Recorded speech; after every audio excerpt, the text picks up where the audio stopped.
Welcome to Zombie Land, and I have my two favorite zombies with me, and I am the Buffalo Sports Zombie. Welcome. Let's just give you a quick overview of what we're all about. What we're all about is mostly covering Buffalo sports, but not limiting ourselves to nationwide topics. Any sport, anywhere on the planet, we're going to cover it. If you want to hear about it, put it in the comments. I'll look it up and do my due diligence and make sure that you're content with what I found out about it. First, let me start off with the man, the myth, the legend, the ultimate producer, my best friend, Leo J. Square. And Oh, then there you go. Say hello. amped. Let's go. Let's go. Then Mr. Bill Simon, the ultimate hockey contributor, longtime friend, outstanding hockey knowledge person. And I'll take that guy on a trivia freaking pursuit with him at my side against hockey against anybody else that I know in the nation. So there we go. Let's Here we start go, the Sabres. show. Here we go, Sabres. So No let's get rep it is safe. rolling. I love it. But yeah, No all rep right. is So safe what do this you want to time. you want to start off with the standings, or do you want to go right to Anaheim recap? It's up to you. Let's do the recap real quick, and then with the Ducks, and then we'll roll into tonight's game. Okay, sounds good. All right, here we go with the Ducks. Looks like that second period, their legs looked stiff, man, and slow. But boy, being the champion, I think the Sabres are that came back in that third period to get 3 goals. Unfortunately, Tuck took that bad penalty, the tripping, and then they scored on a 6-on-4. We go to overtime, and we lost 6-5. But what a hell of a game, right? What do you guys think of that game as a whole? I was on the edge of my seat, and it was crazy the whole time. They were down, they were tied it, they were up, they were back. It was a roller coaster ride. I was personally exhausted, and all I was doing was sitting on the couch. So it was great. Bill? I love them getting a point out of it. Would have been nice to get the two. Sometimes bad calls happen. Wasn't super thrilled on the net coming off in overtime and letting them play and have a few more chances. And I'm not sure that's that rule should be looked at. I mean, obviously, if one of our three guys is in the other net and the net is off, it's going to be a 3-on-2. I mean, how long do you let them play that way? It seems like that should be an instant stoppage because they're going to have to stop it eventually. You just, No, I agree.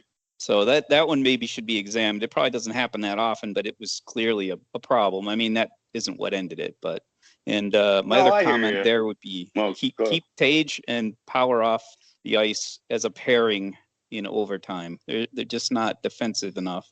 The two of them. Okay.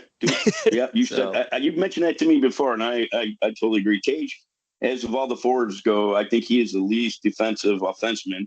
I agree with that. And going back to our continuous power point, no pun intended, that Owen is a defensive liability. He is a good puck carrying defenseman. But yeah, you're right. With those two, that was not I don't really like them two together as well either.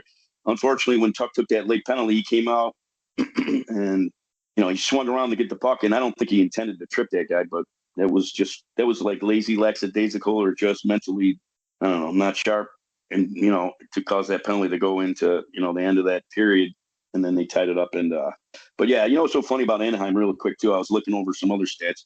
They're 23-10 at home, and then they're 17-2 on the road. They're definitely a young, immature team, but man, they play good at home, man. They're fast, and it is what it is. But you're totally right. I agree. 7 out of 8 points on the road. I'll take that every day and twice on Sunday. Yeah. And with a win tonight, first in the conference, solo first. Yeah. Well, let me look here. Yeah, that's well, yeah, but we both have 71 games. Yeah, they have 45. Yeah. Carolina will have a game in hand, but they'll at least be for the temporary. They'll be solo first. Yep. How about the movement too? Have you noticed Ottawa and freaking Columbus moving up the ranks, man? And then it looks like Detroit's plummeting, and rightfully so. Though Larkin's out, he's like one of their best guys. I love that guy when he played for the U.S. in the Olympics, but I don't think Detroit can make a run if their best guy's out. Yeah, speaking of out, it's a serious shuffle coming into the end here, and it's going to be tight probably right down to the last set of games, determining who's going to get there. There's eight probables for 4 spots, separated by just a few points. Yeah, and I'm just glad we play Tampa Bay one more time on April 6th. So at least that will be a huge game. Glad it's in our barn. So hopefully we win that, and that may just do it. But we'll see how it happens. But I'm glad. Well, not glad, but I mean, Pittsburgh, they dropped a little bit. Columbus is up the ladder. I really don't want to see Columbus in the wild card because if it's a playoff start today, Carolina's got the point on us. So they start off with Ottawa, and then we'd get Boston, which is fine with me. Did you happen to look at the starting lineup today? Well, interesting as it may be, Samuelson's day to day, and Lindy keeps everything close to the vest. So he missed Tuesday. Yeah, he missed Tuesday practice with an illness. It's undisclosed, so who knows? Maybe he had the beer flu. But we'll see if he starts. And then Metz is out. They're putting in Timmins, and I believe that's probably because Boston's pretty damn physical, and Timmins is 6'3", and Metz is 5'9". So and I like Metz. Don't get me wrong; he's a good puck distributor, but he's little, and I think Lindy doesn't want him getting hurt. And if you know Boston, they're like Tampa Bay; they'll try to hurt you. So that's probably a good fit. Yep, UPL starting, and Lyons is out, and Ellis is a backup. I got a question for you, Bill. Have you done any thinking about Ellis as the third goalie, and what do you think about us carrying 3 goals? We haven't been using all 3 recently, but we were before, and it was working fine. It's not a bad idea. I mean, playoffs will be different. I don't think you probably need 3. No, they're probably going to put an extra defenseman in for the playoffs, but it's good because right now, Lyons, he can go out to dinner with his wife and not even have to suit up for the game. So it's kind of a good mental break for either one, UPL or Lyons, to have Ellis there so they can go out and do whatever. I'm sure they're in the box having a couple of cocktails or something, but at least they're not suited up. I think it's a good mental release, to tell you the truth. It's a luxury to have. It is. I totally agree. Well, here's the starting lineup. This is the way they put it on NHL.com. And the way Lindy does things, we don't know this is 100%, but this is what we got. We got Krebs and Tage and Tuck on the first line, Zucker, McLeod, and Quinn on the second, Ostlund, Norris, and my favorite, the Doan show on that line, and then Benson, Carrick, and Mellenstein on the fourth. And I'm just surprised about the fourth line production and goals has been outstanding. I don't think there's any other team in the league that's got a fourth line as good as that. As so far as some other numbers that I was looking up real quick, UPL is 6-1-0 in the last 7 with a .935 save percentage, 2.01 goals against since the Olympic break, and he's 4-0 lifetime against the Bruins. So we'll see how that transpires. And Swayman got his ass beat by the what do you call it, Toronto Maple Leafs last night. So they're starting going goalie. He's out, and they're putting in Jonas Korpisol, and he's not that good. His goals against is over 3. So I don't know. I'm thinking the Sabres should do some whipping ass tonight. But that first game back from a road trip, that's I know it's an old cliche, but that's a tough. I mean, it seems usually have a tough time with that, with the jet lag and whatnot. It's 3 days off for them. They should have been able to acclimate and get a soft practice in and be ready. They should have energy restored from the trip and everything. And Boston played yesterday, and traveled. So, I think they should take it to them immediately and go real hard in the first, and hopefully get them worn down. That sounds good. Do you remember when you hear that trade with that St. Louis defenseman, that Colton Paranko, and he didn't want to come to Buffalo? Did you hear about that? I did not. Okay, well, anyways, he didn't want to come to Buffalo, so F him. So we went out and got Stanley and Schren, or whatever that guy's name is. But that's actually probably a blessing in disguise, because I was looking at this kid, and here's your Powers duplicate. This kid's name's Radim Merka, and he's currently playing for the Seattle Thunderbirds. He's 18 years old. He's 6'6", 216 pounds, so he's got to put some weight on. But I guess this kid really carries the puck really well, and he's really good defensively too. There's a lot of people comparing him to Chara. So, but he won't be ready to play probably for a couple of years. That's what they're saying, like 27, 28 season. But I like to have, those big puck-carrying defensemen don't grow on trees, and then we got another one in the system. Hopefully we won't trade him away, but I thought that was interesting news. Leo, you got the gambling lines?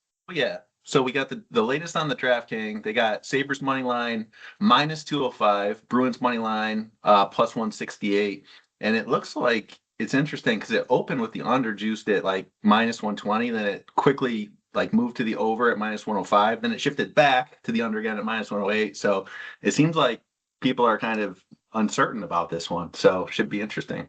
Yeah, I would. So what's the over under? 6.5, right? Yeah, that's what it's looking like. Yep. Yeah. So, well, what I think I've been looking at this. What was the other? Oh yeah, the last 3 times we played Boston at home, I think we outscored them 17-6. So I'm thinking like a 5-2 game. I think this might be an over game too, especially you tack on an empty netter. I don't know. This is a hard one. I wouldn't really want to.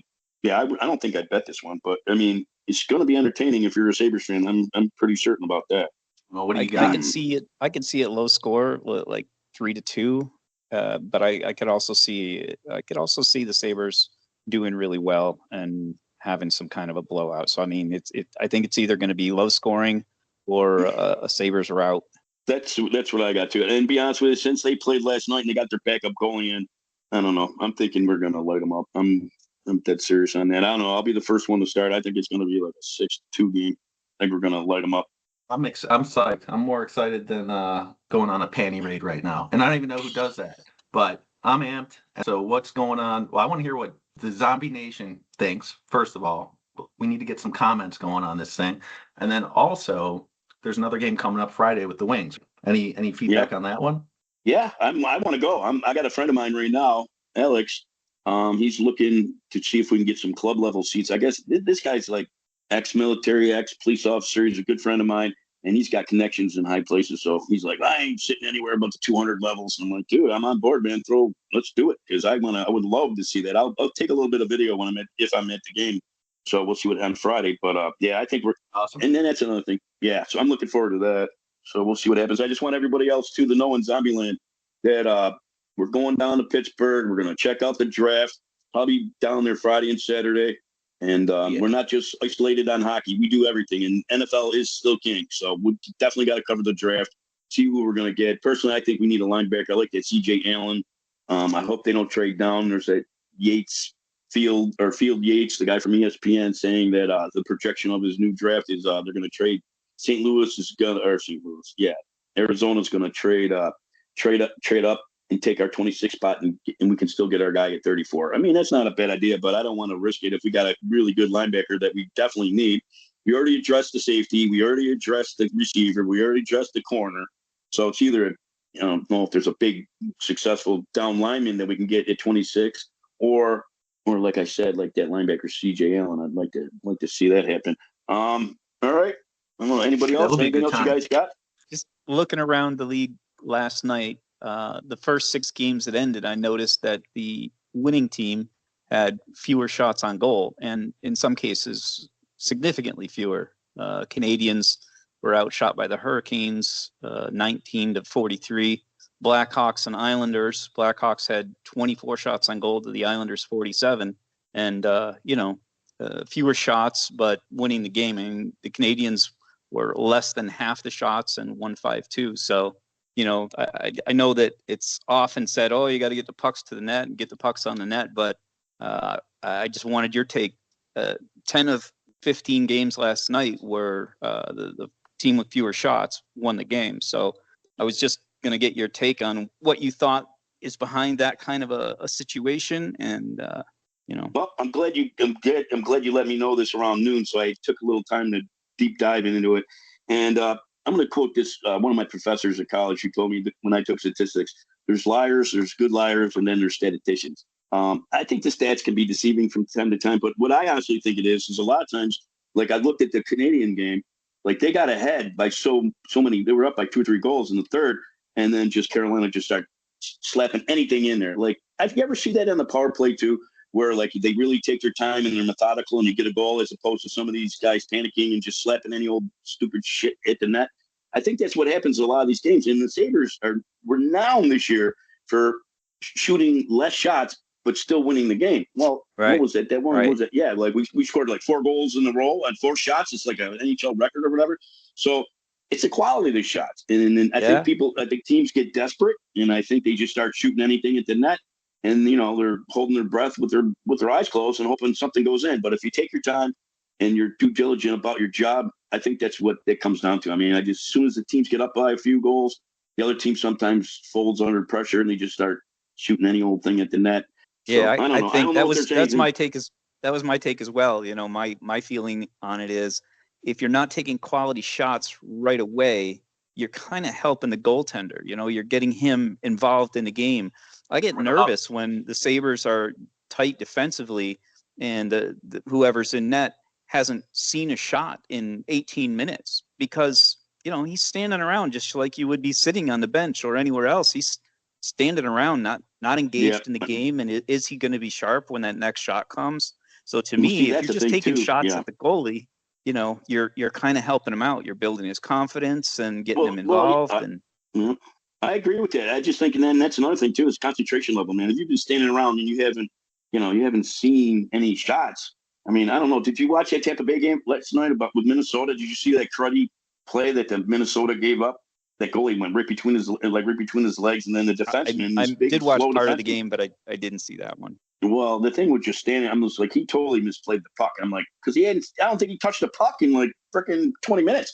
So yeah, that's a good point though. I think that does have a lot to do with it. But I don't know. Sabres are renowned this year for not shooting as much, but scoring more than the opponent. So yeah, that's an interesting topic though. I'm glad you brought that up. Anything else? Anybody? Man, I think we'll wrap it for now. We'll get this uploaded and hopefully get some feedback from the Zombie Nation. You want to bring us home? Yep, sounds good. Okay, everybody. We'll be doing this again on Friday with the home game against Detroit, 7:00 start. So definitely tune in and find out what the hell's really going on in the world. All right. Take care, gentlemen. Subscribe, damn it. Yeah, and put some comments in too. All right. Peace. Peace out.